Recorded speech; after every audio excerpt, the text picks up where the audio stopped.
I'd like for you to use your imagination as I begin this message. Let's say I have a business degree and I've done fairly well in my degree, and so I apply for a very prestigious job in a major company. And they were to ask me, what are the gifts that you are going to bring to our company? And I would answer with this: I'm going to bring weakness, powerlessness, and insignificance to your company. Chances are I'm not going to get the job.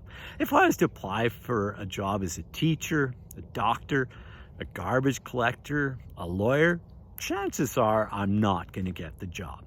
And yet we recognize these are requirements to being a Christian disciple. We recognize our weakness, we recognize we're powerless and our insignificance, and yet through God's grace, we are strengthened and we are significant as beloved children of God. Now, in our first reading from the first book of Kings, we have a widow who is very weak, powerless, and insignificant in society. She has to depend 110% on other people. Now, there's a huge famine that is plagued the land, and so if others are in a bad situation, then certainly the widow is in a bad situation. And she's about to go and prepare her last meal, and her and her son are going to die. In other words, there's no more food. They have lost their sense of hope. And yet first, Elijah is going to trust this woman. Now, this woman doesn't believe in the God of Israel. She doesn't believe in a God who intervenes in the life of people. She hasn't experienced this yet. And yet he's going to first trust her to provide for him, but she's also going to trust him. But ultimately, they're trusting that God will act in this situation. And God does act in this situation and continues to provide for the woman and her son. You know, of course, we can look at this as God's grace. God continues to shower us with grace. It's unending, and God's love continues to flow in our hearts and in our lives and in our world. We just have to do our part to not block God's grace and God's love from entering our hearts and our lives. In the gospel reading, Jesus is challenging the scribes. They wear long robes.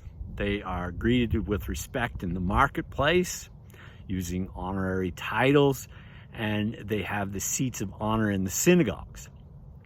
This kind of reminds me of priests, priests who wear long robes, who are addressed as fathers, or if you're a bishop, other titles, and they have the seat of honor in the church.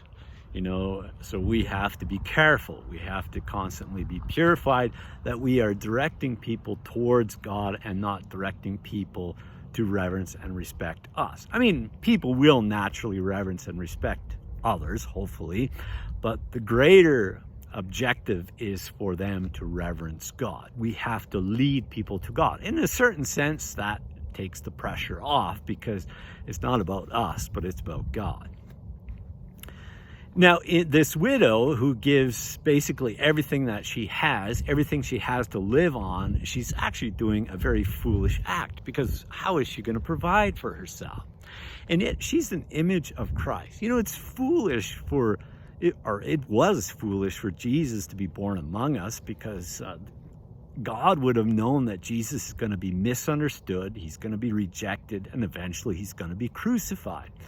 And yet God takes a risk. God takes a risk that even a handful of people, even a remnant of people, will come to know who Jesus truly is, and they will awe and wonder, and they will be forever grateful at God's intervention in their lives and in the life of the world.